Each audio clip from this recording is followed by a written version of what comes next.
it kind of draws you into the concept of truth itself. It says you kind of ask yourself, like, what do I know to be true about the world?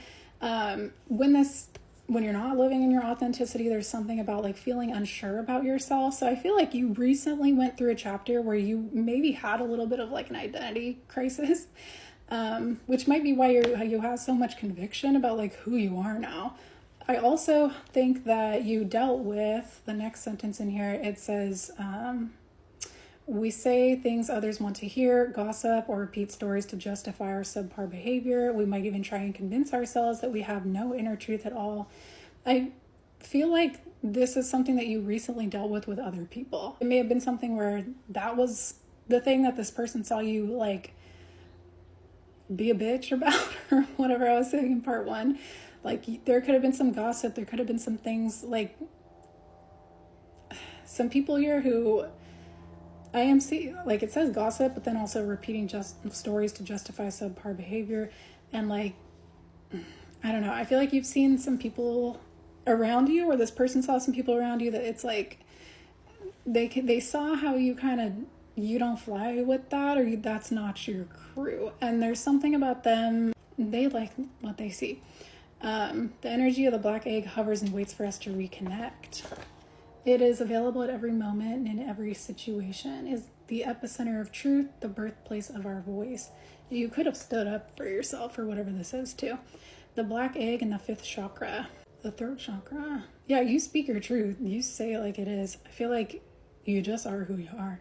The ancient sages saw this center as the hub that governs our speech and expression. Vishuddha, translate as especially pure. The balance of this center is important for all of us, but is especially essential for writers, editors, musicians, and teachers. You could be like somebody who works like a service worker, or somebody who kind of you have to offer something, whether it's art, whether it's service, whether it's like healthcare. There's something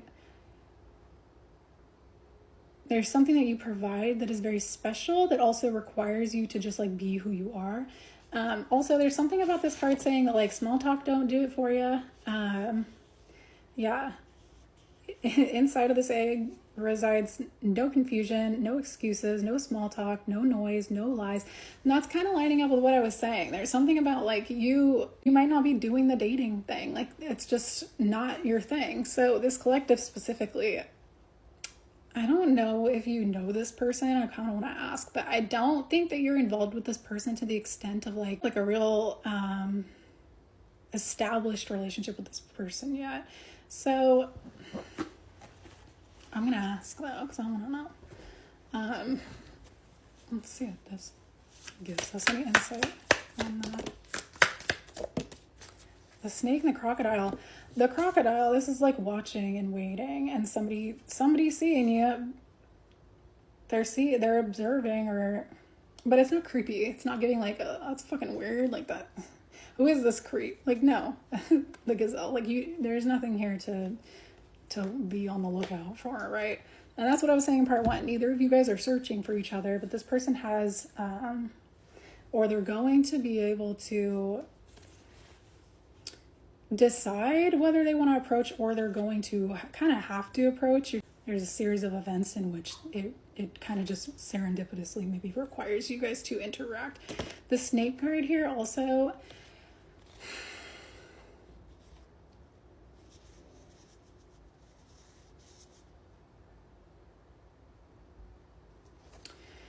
I'm seeing this as like a challenge. There's something about like this person maybe watching you, like I was saying, watching you handle a challenge, watching how you do something. This card though, I think it's about Kundalini energy, which is really interesting with the phoenix and the earthworm. This person could have like,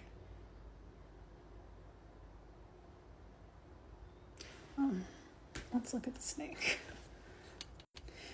I think that's this person. It says prosperous, creative, charismatic. When out of balance, starts and stops many things. This person could be someone who has started multiple businesses, and they're just like, they kind of just like take them I don't think they put them on the back burner and just like wait for them to get better. It's like, no, if that doesn't work, that doesn't work. That one's not an option. So like, what's next? I feel like cars are a very significant thing. Like this person might work with cars. Like this person might own a dealership or something. It says the snake is a symbol of our highest potential. I feel like this person already is established, like I was saying. This person may want to like fund you, and that's what I was saying at the beginning. Like there's something about like this relationship and like the wealth that this person has access to. It's like they would, if you guys were living your life together, it would be something where obviously you would have access to that as well. Also, it's like like black cards and like your Porsche that you drive around, I guess. I think that you may also sort of like know with this priestess card. I'm just gonna say, like, you protect yourself, like, you know, like when someone's supposed to be in your life. So when this person approaches you, you'll know, like you'll know. And I don't think you're gonna be looking for it, like I was saying, but I do want to know if there's anything else that we get to know about this person. Also, I got this little kids affirmations deck. I think it's so cute. I'm gonna see if there's anything here that either for you to know or about this person. It says, awesome. I am awesome. I'm like an awesome robot that can fly through space and also time travel and also is a really good cook. This person could be a really good cook. I'm an awesome person and someday I can change the world. But first, I guess I'll start with my homework. I feel like that's you. I feel like that's your vibe. You're staying in your own lane. But you also, time traveling is cute. It reminds me of like, you have an intuition here that's very strong. I want to know about this person though. I just feel like you'd be completely taken care of in this situation. But I also feel like it's not something, oh my God, awesome came back out again. I am awesome. You could have kids, or this person could have kids, but I don't think this person has kids. This person could have family members that like they don't really speak to, or family members who they cut out of their life because of how they got to where they got. That's so weird that this came out twice. I don't know if there's a way that we can confirm this. I only have a minute left of this reading, but do nothing. That's what I was saying. You're going to be taken care of. But I don't think you're reaching for abundance. That's what I was saying. I love this for you. Do nothing, abundance. I almost feel like this person is at a place in their life where they don't have to do much, like work-wise. So it could be that like they just spend their time doing whatever they want, doing whatever, makes them feel good. I'm also thinking of like Tommy Bahamas, and like there's this mall I used to go to with my mom, like this huge outlet mall.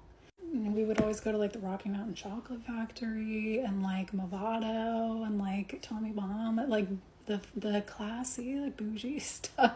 So that's who this is, I guess.